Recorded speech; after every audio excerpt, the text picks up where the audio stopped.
जीवन की राहों में चलने के लिए प्रभु यीशु मसीह के कदमों के साथ चलना होगा। प्रभु आप सबको सलामत रखे और लगातार हम आप सभी के सामने परमेश्वर के वचन लेकर आने के लिए कोशिश करते चले जा रहे हैं और लगातार आप आगे की ओर बढ़ते भी चले जाइए और प्रभु आप सबको सलामती देगा और आशीषित करेगा। Praise the Lord, hallelujah. जैसे कि आप और मैं देखते चले जा रहे हैं, परमेश्वर के वचन के खिलाफ काफी लोग बढ़ते चले जा रहे हैं। आपको बताना चाहता हूं कि आप अगर परमेश्वर के वचन के साथ बढ़ते चले जाएंगे तो लगातार बड़ी आशीष की ओर आशीष आपको और मुझे मिलती चली जाएगी। जैसे कि आपको और मुझे वचन देखने के लिए मिलता चला जाता होगा कि नया मनुष्य आपको और मुझे बनना होगा। और आपको बताना चाहता हूं जैसे इफिसियों 4 का 29 और 28 और 27, यानी कि 27, 28, 29 तीन वचन आपके सामने मैं फरमाना चाहता हूं और परमेश्वर आप सभी को लगातार आशीष की ओर बढ़ाता चला जाए। पहला वचन आपके सामने मैं पढ़ना चाहूंगा, जिस वचन के अंदर लिखा है उस वचन को आपको समझदारी के साथ अपने जीवन में लागू भी करना होगा। तो आइए हम वचन के द्वारा बातचीत करेंगे और आप बड़ी समझदारी के साथ आगे की ओर बढ़ना चाहिए।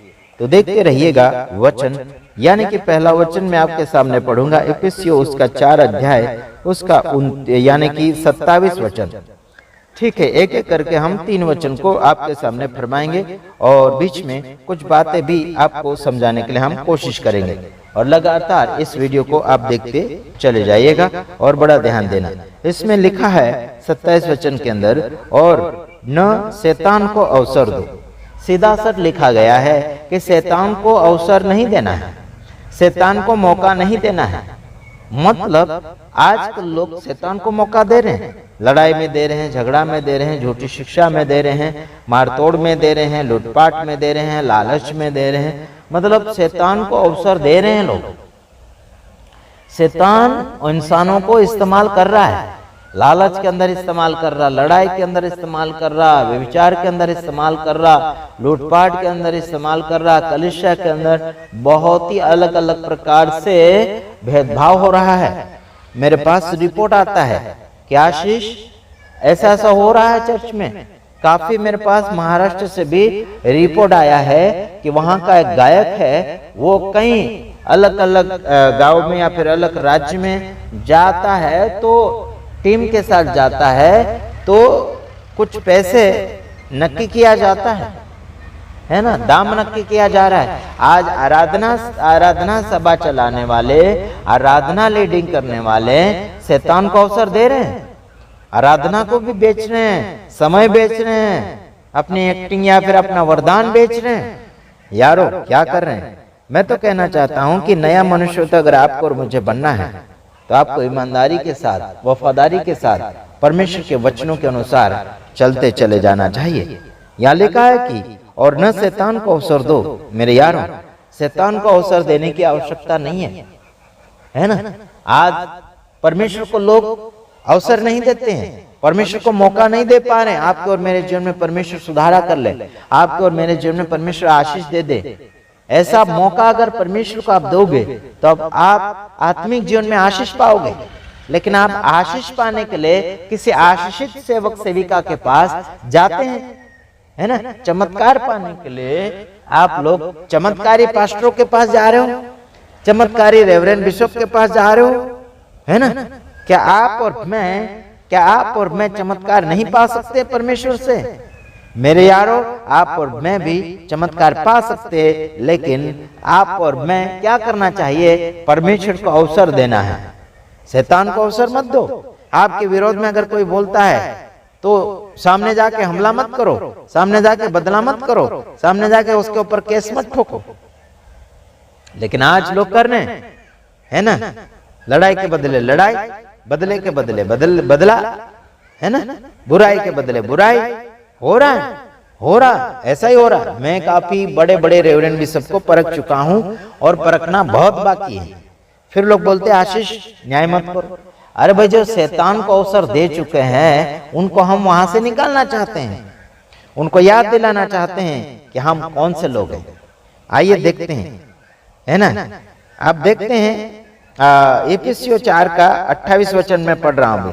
यहाँ लिखा, चोरी करने वाला फिर चोरी न करे वरन भले काम करने में अपने हाथों से परिश्रम करे। क्या कहा गया यहाँ पर कि चोरी करने वाला फिर चोरी ना करें, वरन का मतलब लेकिन भले काम करने में अपने हाथों से परिश्रम करें। Praise the Lord. क्या कहा गया कि चोरी करने वाला चोरी नहीं करना चाहिए, बल्कि क्या करना चाहिए? यहाँ लिखा कि भले काम करना चाहिए, अपने हाथों से परिश्रम का मतलब है अपने हाथों से मेहनत करके। क्या करना है? मेहनत करके भलाई करना है। चोरी करके भलाई मत करो, गुंडागर्दी करके भलाई मत करो, किसी से इधर उधर से क्या बोलना चाहिए, डोनेशन मुनिशन लेकर इधर उधर से लूटपाट के, है ना, भलाई मत करो मेरे यारों। समझ में आता है कि नहीं आता? आगे लिखा है कि इसलिए कि जिसे प्रयोजन हो उसे देने को उसके पास कुछ हो, जिसे जरूरत हो, है ना, तो उसे देने के लिए उसके पास कुछ होना चाहिए। भलाई करने वाले व्यक्ति के पास कुछ होना चाहिए, जिसको जरूरत हो, जिसको जरूरत हो उसको देने के लिए भले व्यक्ति के पास कुछ होना चाहिए। Praise the Lord. है ही नहीं चीजें तो भलाई कैसे कर पाएंगे? नहीं कर पाएंगे। कोई बात नहीं, नहीं है तो कोई बात नहीं, प्रार्थना करते रहिए ताकि आप भले काम करने के लिए वो चीजें आपके पास नहीं है जिनकी जरूरत है लोगों को, वो चीजें वहां तक पहुंचाने के लिए आपके पास नहीं है, तो प्रभु से प्रार्थना करिए कि वो चीजें आपके पास आ जाए। उस जिस व्यक्ति को किस बात की, किस चीजों की जरूरत है और वो आपके पास नहीं है, तो फिर प्रार्थना कीजिए ताकि वो आपके पास रहे और आ जाए। Praise the Lord.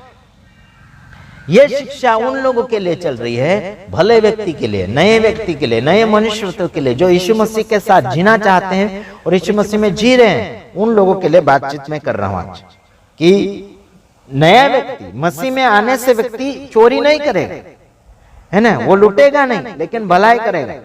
समझ में आता? जिसको जिसकी जरूरत हो उसको वो देगा, और होगा तो, और होना भी चाहिए, ऐसी बात है।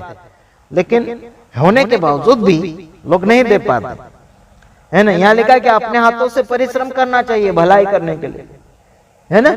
मेरे यारों, हमारे साथी भाई बहन जो है, उनके परिश्रम के जो भी चीजें हैं, जो भी मेहनत का फल है ना, जो भी मेहनत का है, हमारे पास भेजते हैं और वो कहते हैं कि सेवा में करो।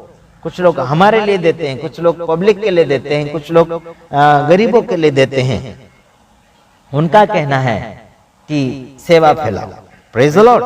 अगर आपको ये संदेश सुनकर अगर लगता है मन में कि आपको सेवा फैलाना है, अपनी मेहनत का, परिश्रम का जो भी है, आपका मेहनत का है, आमदनी है, उस आमदनी के द्वारा आप अगर सेवा फैलाना चाहते हैं तो जरूर वेलकम। इस क्या बोलना चाहिए, राष्ट्रीय जययीशु मानव सेवा के अंदर किसी को भी जोर जबरदस्ती बिल्कुल नहीं है। समझ रहे हैं मेरे भाइयों बहनों? जिस किसी की भी सेवा, है ना, कौन से भी मिनिस्ट्री को अगर आप बनाना चाहते हैं या बढ़ाना चाहते हैं, तो आपकी ईमानदारी होना चाहिए, आपकी वफादारी होना चाहिए, आपकी सच्चाई होना चाहिए, है ना। झूठ के साथ बिल्कुल नहीं। हमारे इसमें एंट्री झूठे लोगों का बिल्कुल नहीं है, और अन्य भाषा बोलने वाले की एंट्री हमारे राष्ट्रीय जययीशु मानव सेवा के अंदर बिल्कुल नहीं है ना। अन्य भाषा बोलने वाले आबालाबा शाबालाबा बीरी बीरी तीरी तीरी करते हैं ना, इनका हमारे राष्ट्रीय जययीशु मानव सेवा के अंदर बिल्कुल एंट्री नहीं है। आप भले वीडियो हमारे देखते होंगे, लेकिन आपका स्वागत हमारे इसके राष्ट्रीय जययीशु मानव सेवा के अंदर बिल्कुल नहीं है। सुधरना है तो वेलकम, है ना। वैसे बिगड़े रहना चाहते तो वेलकम नहीं है भाई, भगाएंगे हम लोग। हाँ, क्या करना चाहिए? आप एक दूसरे का भलाई करो। अगला वचन, तीसरा वचन बोलकर मैं समाप्ति की ओर जाऊंगा, यानी कि इफिसियों 4 का 29 वचन। उसमें लिखा है, कोई गंदी बात तुम्हारे मुंह से न निकले। क्या कहा? कोई भी गंदी बात आपके मुंह से ना निकले, तुम्हारे मुंह से ना निकले। लेकिन आज निकाल रहे हैं। मैंने बीते हुए दिनों में बजेंद्र सिंह का विरोध किया था। उनके फॉलोअर्स इतने दूर दूर से, विदेश से फोन किया करते थे, मुझे इतना गंदी बात बोला, इतना गाली दिया कि परेशान हो गया मैं, मेरा दिमाग परेशान हो गया। क्या यार, ऐसे मसीह लोग होते हैं जो गाली गलौज करते हैं। यहाँ लिखा सीधा कि तुम्हारे मुंह से गंदी बात ना निकले, अच्छी बात निकालो, सुधारने की बात निकालो, संवारने की बात निकालो, समझौता की बात निकालो, आगे की ओर बढ़ाने की बात निकालो। लेकिन ये लोग क्या किया, बंदूक की गोलियां मारेंगे, 5 दिन में खत्म कर देंगे, ये फलाना ढेकना, बहुत सारी धमकियां।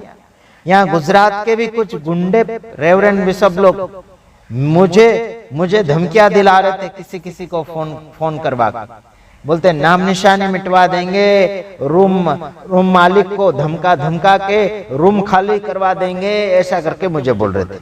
मैंने बोला आजा खाली करवा, है ना, कितना है दम तुझ में। मैंने यही बोला था, आ जाओ निकालो।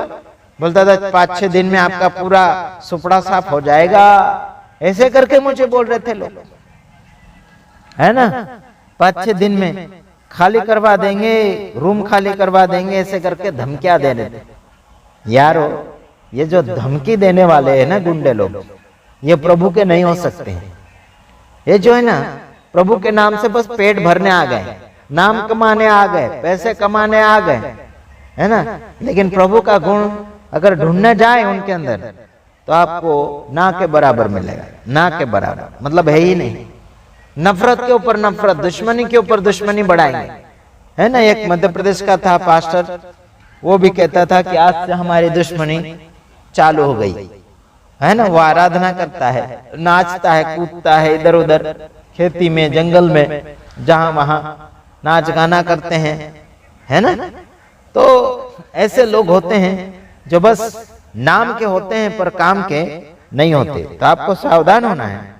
मैं आगे इसी में पढ़ रहा हूं, इफिसियों 4:29, कोई गंदी बात तुम्हारे मुंह से न निकले, पर अवसर के यानी कि आवश्यकता के अनुसार वही जो उन्नति के लिए उत्तम हो, ताकि उससे सुनने वालों पर अनुग्रह हो। Praise the Lord. यहाँ पर कहा गया है कि आवश्यकता के अनुसार वही जो उन्नति के लिए उत्तम हो, मतलब फायदे के लिए अच्छा हो, वो बातें निकालो, वो बातें करो, है ना। और आगे लिखा कि ताकि उससे सुनने वालों पर अनुग्रह हो, यानी कि जो भी बातें आप अच्छी बोलते हैं तो सुनने वाले लोगों के ऊपर क्या हो, अनुग्रह। अनुग्रह का मतलब होता है दया, दया, दया, दया, है ना। दया हो, प्रकट हो सुनने वालों के ऊपर।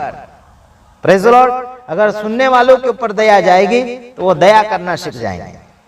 जैसे हम बाहर निकलते, घर से बाहर निकलते तो क्या आता है, धूप गिरता है, सिर के ऊपर धूप आता है, फिर तकलीफ होती है ना। मतलब जो भी ऊपर आएगा वही असर है, वो होगा। जो भी असर, यानी कि जो भी ऊपर आएगा इंसान के ऊपर वही असर पड़ेगा। अगर इंसान के ऊपर अनुग्रह आएगा तो वही असर पड़ेगा, और वो अनुग्रह करना सीख जाएंगे। दूसरे के ऊपर वो भी अनुग्रह करेंगे, दया करेंगे, प्रेम करेंगे, भलाई करेंगे। ये जो मैंने वचन बोले हैं, इन वचनों का अगर असर पड़ गया लोगों के ऊपर, है ना, ये वचन के अनुसार उनके अंदर फोकस अगर आ गया तो वो ही आगे प्रकट करेंगे। जैसे मैं आपको एक उदाहरण देकर समाप्ति की ओर जा रहा हूं। जैसे प्रोजेक्ट होता है, प्रोजेक्ट जैसे सिनेमा हॉल में लगाया जाता है और बाकी अन्य जगह लगाया जाता है। आने वाले दिन में हम भी लगाएंगे प्रोजेक्ट, अलग अलग प्रोग्राम करेंगे, तो चालू करेंगे प्रोजेक्ट, हम चालू करेंगे वचन के साथ, वीडियो के साथ आपको देखने मिलेगा। तो प्रोजेक्ट का जो लाइट फोकस होता है, वो फोकस जो है पर्दे के ऊपर जाता है, और पर्दे के ऊपर वही बताता है जो प्रोजेक्ट के अंदर है। समझ में आता है? जो प्रोजेक्ट के अंदर है वही पर्दे के ऊपर जाकर दिखेगा। समझ में आता है मेरे भाइयों बहनों? जो भी रखा है ना, जो भी रखा है वही सामने की ओर प्रकट होगा। उसी प्रकार से जो आपके अंदर रखा है, जो आपके मन के अंदर भरा है, वही आप संसार में प्रकट करेंगे तो किसी और के ऊपर जाएगा, किसी के कान में जाएगा, तो वो उसे लागू करके वो दूसरे के ऊपर प्रकट करेगा। मेरे यार, आपने और मैंने परमेश्वर का वचन सीखा बाइबल से, आपने और मैंने परमेश्वर का वचन सीखा एक दूसरे के द्वारा, वही आगे प्रकट करो। God bless you. प्रभु आप सबको आशीष करें। आमीन।